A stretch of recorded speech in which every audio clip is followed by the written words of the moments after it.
Ternyata Mama juga pernah merasakan keusilan penghuni di rumah. Padahal Ane kira, Mama yang paling gak mungkin diusilin. Selain Mama rajin beribadah, Ane gak pernah dengar cerita kalau Mama pernah ngelihat penampakan di rumah ini. Waktu itu, Mama sendirian di rumah. Gak ada siapa-siapa. Mama lagi berada di ruang tengah, sambil menonton, kadang juga menjahit. Lalu, tiba-tiba ada yang memanggil Mama. "Emma." "Mama suara perempuan memanggil Mama Ane. Mama kira Ane udah pulang. Karena biasanya Ane sering memanggil Mama kalau udah masuk rumah. Menandakan kalau Ane udah pulang, padahal kelaparan, hehe. Sampai sekitar 1 jam berlalu, gak ada kegiatan apapun yang menandakan kalau Ane ada di rumah. Biasanya Ane masuk dari pintu samping kamar kakak Ane. Karena penasaran, Mama lalu beranjak ke dapur untuk mengecek. Ternyata, tidak ada siapa-siapa. Hanya Mama sendirian di rumah. Teman-teman Ane pun demikian. Saat Fitri, teman Ane datang ke rumah duduk menunggu Ane pulang saat malam hari. Duduknya di teras rumah. Di samping rumah Ane ada pohon pisang dan pohon sukun yang menjulang tinggi. Lalu, tiba-tiba ada yang melemparkan sesuatu atas atap rumah Ane. Fitri yang juga indigo, langsung merinding. Sebenarnya, dia gak ngelihat penampakan. Tapi dia merasakan bulu kuduknya berdiri. Dia langsung SMS Ane agar pulang cepat. "Fitri, Mbak, cepat pulang dong. Nih diusilin penunggu rumah Mbak di teras. Nih, lah kan ada Mama, ketok aja pintunya." "Fitri, kayaknya Mama gak denger deh. Aku ketok dari tadi gak nyahut. Nih, ketok lagi aja pintunya. Atau ketok dari jendela depan. Biasanya Mama di ruang tengah lagi nonton. Gak kedengeran kali." Lalu Fitri langsung bergegas mengetok jendela rumah dan akhirnya dibukakan pintu sama Mama. Dia lalu masuk ke kamar Ane dan mendengarkan musik untuk menghilangkan ketakutannya. Kalau baca cerita Ane sebelumnya, ada teman Ane namanya Hari. Dia juga pernah melihat penampakan juga di pohon pisang depan kamar Ane. Setelah Ane, Hari dan Agus mengobrol di teras rumah. Ane lalu menunjukkan sesuatu ke dia. Karena dia lebih kuat penglihatan tak kasat matanya, jadi Ane nunjukin ada sesuatu yang aneh di atas pohon sukun. "Nih, coba sini dulu deh. Itu tuh, di tengah pohon sukun. Ada kayak cahaya warna orange. Ngelihat gak kamu?" "Hari, gak ada ah. Yang saya lihat malah itu tuh, di pohon pisang depan kamar kamu. Ada sosok berbaju putih, dari tadi di sana terus nunjukin diri. Kalau kalian pernah main petak umpet, pasti masa kecil kalian sungguh menyenangkan. Begitu juga dengan Ane. Di sini, permainan petak umpet disebut dengan tungkupan. Ya, Ane gak perlu jelasin kan gimana permainan ini. Namanya aja beda tapi permainannya tetap sama. Sama-sama sumputan, bahasa Palembangnya sembunyi. Waktu SD, Ane sering main petak umpet sama teman-teman di dekat rumah. Biasanya yang jaga itu di depan rumah Ane, di pagar bata rumah tetangga. Biasanya kami main sore dan menjelang maghrib, kami usaikan permainan dan pulang ke rumah masing-masing. Ane gambarin dulu ya, pagar bata rumah Ane. Kontur tanah di rumah Ane ke tempat tetangga itu menanjak. Jadi, pagar rumah Ane juga dibuat menanjak ke atas, ngikutin kontur tanahnya. Di sebelah pagar rumah Ane, ada lorong kecil. Kebetulan pagar bata rumah Ane tuh ada lubang-lubang kecilnya, ya. Pagar bata model rumah lama lah. Kalau orang lewat lorong kecil di samping pagar rumah Ane, paling setinggi lubang-lubang kecil itu. Gak sampai melewati tinggi pagarnya, meskipun orang dewasa. Lain cerita kalau dia tingginya 2 meteran ke atas. So, ada satu cerita horor yang Ane alami waktu main petak umpet sama teman. Selepas asyar, kami main petak umpet. Jadi, teman Ane kebagian yang jaga. Ane memilih sembunyi di balik kursi keramik teras rumah Ane. Posisi Ane saat itu menghadap ke depan rumah, ke pagar bata rumah Ane. Jaraknya sekitar 6 langkah kaki. Waktu Ane sembunyi, tiba-tiba dari balik pagar rumah Ane, tepat di depan Ane, ada sosok wanita. Wajahnya gak terlalu jelas, tapi dia berambut hitam panjang. Cuma kelihatan badan atas sama kepalanya aja. Sambil ngelihatin Ane, dia melambai-lambaikan tangannya. Seakan-akan menyuruh Ane mendekati dirinya. Ane perhatiin dengan seksama. Jangan-jangan Ane salah ngelihat dan cuma dedaunan dari tanaman mama Ane aja yang melambai. Tapi semakin dilihat, penampakan itu semakin jelas. Padahal itu masih sore loh, masuk waktu maghrib juga belum. Karena Ane ketakutan, jadi Ane memutuskan untuk keluar dari persembunyian dan ketangkep oleh yang jaga benteng petak umpet. Sejak saat itu, Ane gak berani bersembunyi di sana kalau lagi main petak umpet. Kata teman Ane, kalau ada penampakan atau kiriman santet, hewan peliharaan duluan yang akan merespon. Ane juga baca beberapa artikel, kalau penglihatan hewan, termasuk kucing lebih tajam dari manusia. Termasuk melihat penampakan makhluk astral. Untungnya, di rumah Ane memelihara kucing dan kucing Ane sering banget masuk ke kamar. Biar tidurnya nyaman gitu di atas kasur Ane, hehehe. Tapi, pernah kejadian siang hari. Ketika Ane di dalam rumah, ada kucing entah dari mana, tiba-tiba muncul di ruang tengah. Karena Ane hobi kucing, jadi Ane ngedeketin tuh kucing. Kucing itu lalu berjalan ke arah ruang tamu paling ujung, ruangan ini terbuka dan ke ruang tamu utama dan sering digunakan untuk perabot YG gak digunain. Waktu Ane sampai ke ruang tamu ujung tersebut, tiba-tiba kucing itu menghilang. Saat itu, belum banyak perabot rumah yang diletakkan di sana. Jadi, sangat mustahil kalau dia menyelinap di antara perabot yang ada. Ane cari-cari sampai ke sudut-sudut tapi tetap gak ada. So, ada cerita lain juga tentang kucing. Di kamar kakak Ane di tengah. Tiba-tiba ada kucing hitam, kira-kira usianya 1 tahun, masuk ke rumah. Ane dan mama langsung mengejar kucing tersebut. Ruang kamar tengah itu kecil dan sedikit perabotan di sana. Jadi, kemanapun tuh kucing kabur, tetap aja terlihat. Tapi saat kami mencari ke dalam kamar, kucing itu hilang. Ane sama mama bingung dan saling bertanya, kemana tuh kucing? Ane udah berpikir kalau nih kucing pasti jelmaan atau sejenisnya. Sampai akhirnya, kami membalikan spring bed, dengan kaki spring bed yang sulit disusupi kucing seusia itu. Ternyata tuh kucing menyelinap di plastik spring bed yang bolong. Cerita ini sebenarnya alhamdulillah gak terjadi di rumah Ane. Tapi ini menimpa keponakan Ane nomor 2. Namanya Oji. Di rumahnya, Oji termasuk anak yang lincah dan usil. Usianya baru 3 tahunan. Selain nangis dan tidur, Oji sangat pecicilan, apalagi sama adiknya yang baru berusia 1,5 TH. Duh, usilnya minta ampun. Kisah ini Ane dengar dari istri kakak Ane, ibunya Oji. Pada malam hari, gak inget hari apa, Oji tiba-tiba terbangun dan langsung menangis. Sontak orang tuanya juga ikut terbangun dan menanyakan mengapa Oji menangis. Ternyata Oji mimpi seram. Dia mimpi ada nenek-nenek dengan muka seram yang mengganggunya di dalam mimpi. Karena masih anak kecil, jadi dia gak terlalu bisa menceritakan gimana mimpinya tersebut.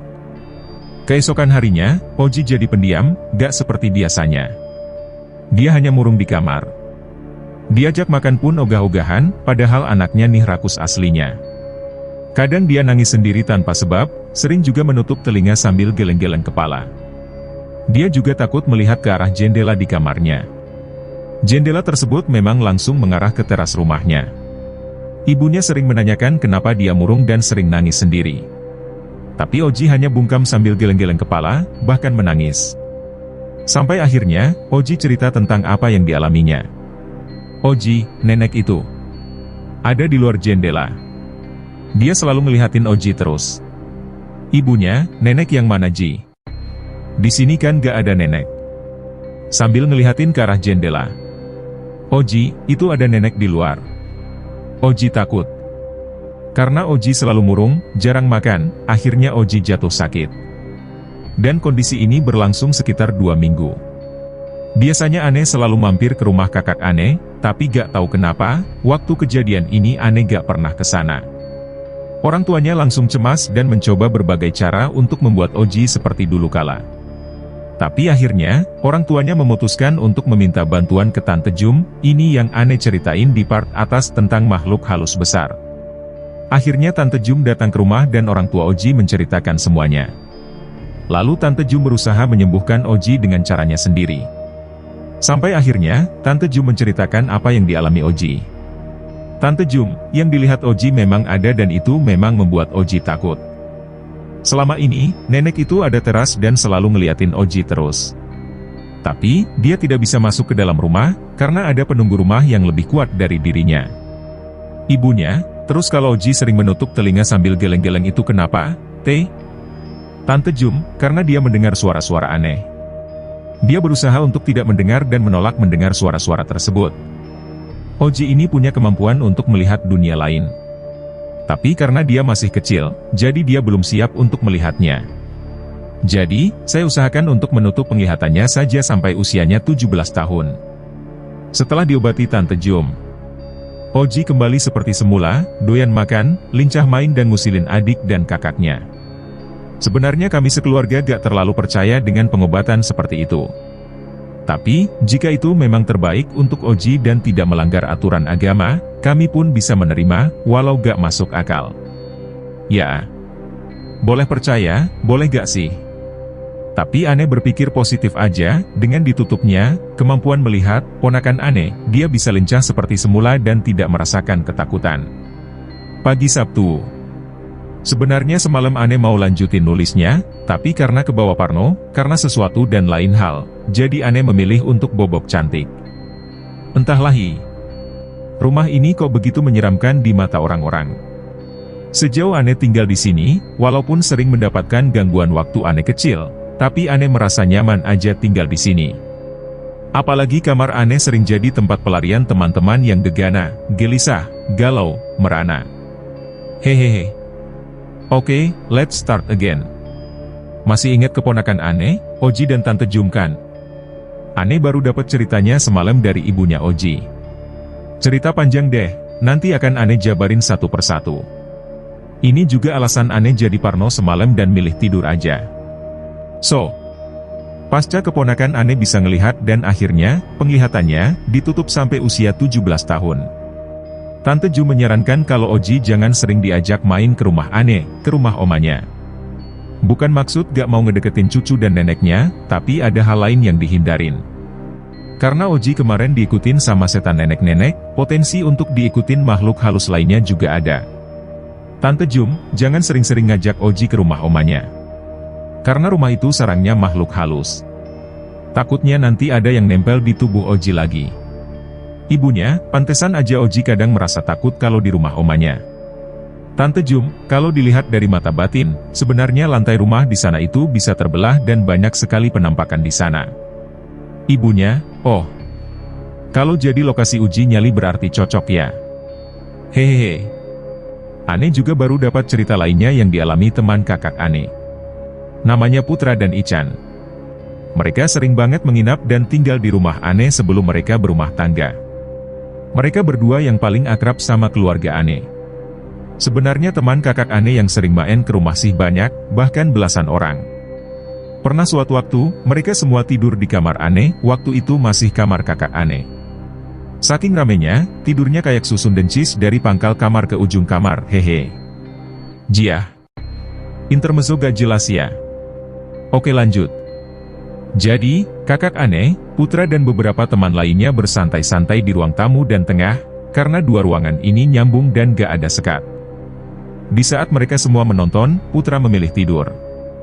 Belum lama tidur, tiba-tiba Putra dibangunkan oleh seseorang. Awalnya dia merasa kesal, ada yang mengganggunya tidur.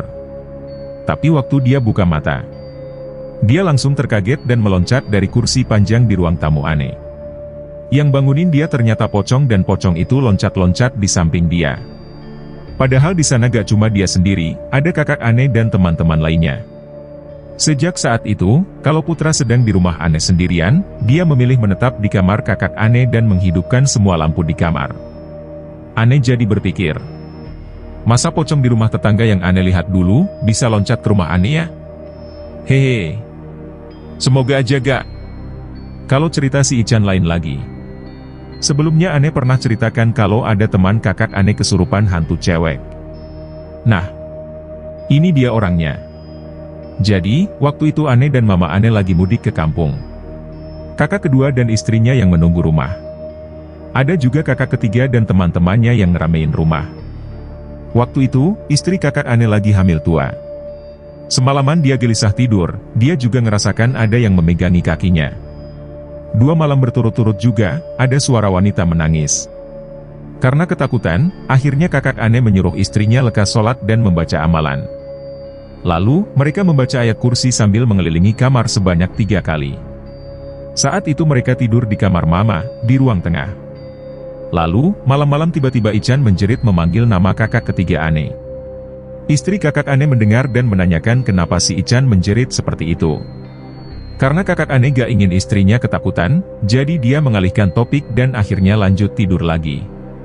Paginya, istri kakak Ane menanyakan kenapa Ican teriak malam-malam. Karena kakak Ane sudah menyuruh Ican untuk tidak cerita, jadi istri kakak Ane gak tahu cerita sebenarnya. Ternyata, Ican melihat penampakan di kamar kakak Ane. Kebetulan, yang lagi di kamar cuma dia sendiri dan kakak ketiga Ane lagi di ruang tengah, makan malam. Pernah juga Ane disuruh istri kakak Ane nemenin dia di kamar. Dulu, Ane yang masih lugu gak tahu alasannya kenapa. Ternyata Ane baru tahu sekarang, kalau waktu dia hamil kemarin dan tinggal di rumah, banyak banget gangguannya. Malam ini, teman Ane nginep di rumah. Ane ceritain kalau sekarang Ane lagi asyik buat tulisan non-fiksi di Kaskus. Yaitu tentang kisah horor di rumah Ane, dan ternyata dia juga merasakan hal yang sama saat beberapa kali ke rumah Ane. Sebenarnya, Ane lebih tertarik buat cerita tentang kisah mistis yang teman Ane alami di rumahnya, karena lebih seru aja. Tapi keburu dianya molor, jadi nanti aja Ane buat thread baru. Sosok hitam tinggi. Nama teman Ane, Ani. Kayak lagunya Opa Roma Irama ya, hehe. Masih di kamar mandi yang sama, di lubang ventilasi tersebut. Saat Ani sedang di dalam kamar mandi dalam, lubang ventilasi tersebut seperti tertutup oleh sosok hitam tinggi. Karena tiba-tiba gak ada cahaya matahari masuk dari lubang ventilasi tersebut. Tapi Ani gak berani untuk melihat ke atas lubang ventilasi itu. Tapi dia dengan segera membersihkan diri dan keluar dari rumah. Soal anak kecil yang pernah Ane ceritain waktu itu di kamar mandi luar, waktu melihatnya, di jemuran tetangga, dia juga melihat hal serupa. Waktu akan ke kamar mandi belakang, dia melihat ada anak kecil. Lalu, sering banget dia ngelihat anak kecil itu mondar-mandir di dapur. Mungkin lapar, nyari makan kali. Hehe. Entah kenapa, sosok yang sering ada di tempat masing-masing, juga dirasakan oleh Ani. Seperti misalnya, Simbak yang nangkring di pohon pisang depan kamar Ane. Tanpa Ane cerita, dia juga sudah tahu. Masih ingat gak waktu Ane ngelihat ada mbak baju putih yang seliweran di depan ruang tamu? Tadi kakak Ane cerita, kalau pernah juga ada tetangga yang lewat rumah Ane, malam hari. Saat itu, dia melihat ada cewek baju putih cantik banget dekat rumah Ane. Karena penasaran, dia mengikuti kemana cewek itu berjalan. Mungkin hasrat cowok ya, lihat cewek cakep dikit, langsung dah. Cewek itu langsung masuk ke pekarangan rumah Ane. Si tetangga Ane terus ngikutinya sampai ke halaman rumah Ane. Namun, tiba-tiba, cewek itu berjalan nembus ke pagar rumah Ane, yang membatasi rumah Ane dan tetangga. Tanpa pikir panjang, tuh tetangga langsung kabur terbirit-birit. Cerita ini juga sempat heboh di kampung Ane dan merebak kemana-mana. Ya, akhirnya kisah horor ini jadi konsumsi publik.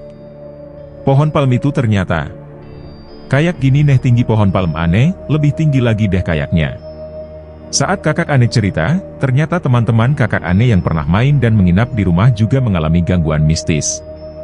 Emang gak diceritain secara detail sih, tapi ada beberapa yang dibocorin sama kakak Ane. Kalau baca postingan Ane di awal, Ane pernah cerita tentang 2 pohon palem berdekatan. Nah, 2 pohon itu kayak jadi portal masuk makhluk halus dan ternyata emang benar. Kata kakak Ane. Sebelum 2 pohon palem itu ditebang, banyak banget makhluk halus yang mampir kemari dan nongkrong di tuh pohon. Karena rumah Ane posisinya tusuk sate, semakin jadi deh rumah ini sebagai kampungnya hantu. Karena emang tuh pohon semakin mendongkrak kehororan rumah Ane, bahasanya lebay ya, hehe, jadi pohon tersebut akhirnya ditebang. Kakak, emang dulu banyak yang mampir dan singgah di pohon itu, salah satunya Mbak Sumi, hantu wanita. Tapi karena udah ditebang, jumlahnya gak seramai dulu. Mereka semua cuma pendatang doangkok dan sekarang udah sedikit yang singgah di sini. Aneh, terus, si Mbak Suminya gimana? Kakak, masih ada di halaman rumah. Kalau soal penampakan yang kamu lihat di ruang tamu dan yang dilihat di tetangga, bisa jadi sosoknya sama, bisa juga beda. Dari seluruh keluarga Ane. Papa, Mama, 3 kakak dan Ane, hanya kakak kedua Ane yang jarang diusilin dan Mama yang lebih jarang lagi. Ane akan ceritain bagian penting saat Ane ngobrol sama kakak Ane semalam. Awalnya Ane gak terlalu menggubris kenapa banyak banget penghuni di sini. Tapi setelah Ane nulis ini lalu ada sosok yang masuk ke mimpi teman Ane, walau dia belum pernah masuk rumah, hingga sosok lainnya yang dilihat teman Ane lainnya. Akhirnya Ane nanyain tentang kisahnya. Kakak Ane emang gak bisa menjawab kenapa semuanya pada numplek di sini, karena dia juga gak tahu. Tapi, dengan ditebangnya pohon palem di depan rumah, jumlahnya pun semakin berkurang. Kakek penunggu rumah. Waktu itu, kakak Ane pernah memanggil salah satu penghuni di sini, yaitu dengan merasuki salah satu temannya. Ternyata, yang masuk adalah kakek-kakek bernama Maliki. "Kakak, kamu siapa?" "Kakek, saya kakek Maliki." "Kakak, kenapa kamu ada di sini?" "Kakek, saya sudah lama di sini, saya penjaga rumah ini." Obrolannya yang diceritain sih cuma gitu doang, hehe. Cuma, kakek ini menjaga benteng Takeshi di ruang tengah rumah Ane. Dulunya itu kamar tidur, tapi karena gak ada ruang makan, akhirnya dirombak jadi ruang makan. Sosok kakek ini hampir sama diceritain sama teman Ane, Ari. Waktu dia lebaranan ke rumah Ane, dia ngelihat ada yang berlalu lalang di ruang tamu ujung sampai ke ruang makan. Dan posisinya berada di sudut ruang tengah, tepat di tembok perbatasan ruang makan dan kamar mandi dalam. Sebelumnya Ari juga pernah melihat penampakan lainnya, saat dia antar Ane pulang malam-malam. Waktu dia membelokkan mobilnya, dia ngelihat kalau di depan rumah Ane ada penghuninya, di depan kamar Ane, pohon pisang, juga ada, di samping rumah Ane, ada spasi sedikit antara pagar dan tembok ruang makan, ada juga. Postingan di atas tentang wanita yang bunuh diri juga dibenarkan kakak Ane. Kalau dulunya emang pernah ada wanita yang bunuh diri dan kemungkinan jin di rumah Ane ini menyerupai dia. Minta nomor togel. Jadi, ada teman kakak Ane kesurupan di kamar, karena kakak Ane memanggilnya. Lalu, kakak Ane dan teman lainnya bertanya tentang banyak hal. Lalu, ada salah satu teman kakak Ane, Rudy, yang nanyain tentang nomor togel sama tuh hantu. Kira-kira begitu obrolannya. Rudy, "Mbah, minta nomor togel dong." "Mbah, togel?" Rudy, "Iya mbah, nomor togel." Tak butuh waktu lama, yang kesurupan langsung menghadiahkan Rudy sebuah bogem ke arahnya. Walau bogemnya gak kena langsung ke badan Rudy, tapi tubuh Rudy langsung terpental ke dinding kamar. Ending ceritanya sih gak terlalu aneh tanya, karena ceritanya loncat-loncat ke kisah lainnya. Cerita kamar tidur Ane. Sama kayak Ane dan Putra, teman kakak Ane, postingan di atas. Ternyata, kakak kedua Ane juga pernah ngelihat sosok pocong. Waktu itu, dia tidur di kamar Ane, dulunya kamar kakak Ane. Gak cuma dia sendirian yang tidur, teman-temannya juga ada. Mungkin sifat pocong ini emang usil ya. Jadi dia bangunin kakak Ane saat tidur. Waktu kakak Ane terbangun, dia terkaget melihat pocong di depan matanya lagi loncat-loncat, untung aja gak bereak dan hehe. Entah kenapa, mata kakak Ane selalu melihat tuh pocong tanpa berkedip. Mulutnya juga komat kamit membacakan surat-surat pendek yang dia ingat. "Kakak, semua surat-surat pendek kakak baca, tapi gak tahu kenapa bacaannya amburadul dan pocong itu masih di depan kakak." Sampai akhirnya kakak ngecupan takbiran. Seketika, pocong itu menghilang. "Mi, apa pocong itu yang saya lihat waktu itu di rumah tetangga?" "Kakak, kalau di rumah tetangga sih, dia memang memelihara." "Mi, terus, yang dilihat Putra gimana?" "Pocong juga di ruang tamu." "Apa pocong di tetangga loncat ke sini?" "Kakak, bisa jadi dia itu bawaan kita dari luar.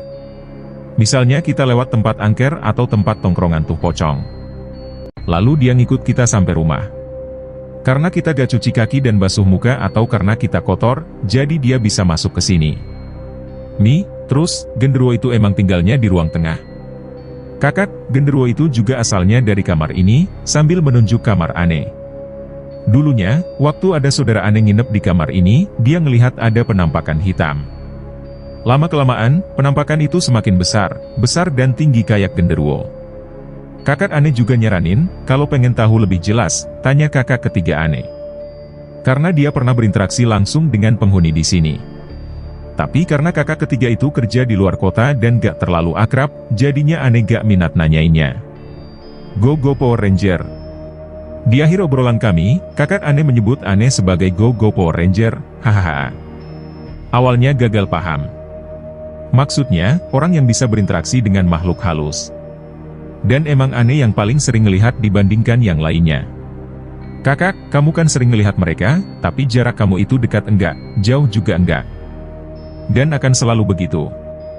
Kakak, mending kamu memilih deketin aja mereka, ada caranya. Jadi kamu bisa menanyakan ke mereka, apa yang mereka inginkan. Kali aja kamu bisa juga menyuruh mereka pergi dari rumah ini. Nih, gak ah. Ngelihatnya aja selama ini udah bikin spot jantung, apalagi dekat dan berinteraksi dengan mereka. Kakak, ya ah. Kalau gitu, akan tetap begitu. Kalau kamu mau gak diganggu lagi, buat benteng Takeshi aja, dengan amalan-amalan. Dibaca mengelilingi ruangan, untuk awalnya, bacaan itu dilakukan di sekeliling kamar kamu aja, agar para pendatang gak bisa masuk ke dalam rumah. Mi, terus, penghuni rumah gimana? Kakak, dia akan terkurung di dalam rumah, tapi akan ada celah buat dia bisa keluar dan terusir. Tapi dicoba dulu, serahkan semuanya kepada yang atas. Kakak, mereka itu senang dengan ruangan yang lembab, gelap dan kotor. Mi, seperti kamar mandi juga kan? Dan langsung Ane mikir, apa jangan-jangan Ane jarang bersih-bersih di kamar, jadinya mereka ngadem di kamar Ane, hahaha. Akhirnya kakak Ane ngasih tahu amalan apa yang harus dibaca. Namun, karena Ane udah keburu asyik dengan ceritanya, Ane gak terlalu mendengar secara detail apa aja yang harus dibaca. Kalau agan-agan nanya, kenapa banyak banget penghuninya, itu yang Ane gak bisa jawab. Karena Ane juga gak tahu kenapa. Yang Ane tahu, mereka ada semua, banyak jenisnya. Makanya Ane sebut kampung hantu.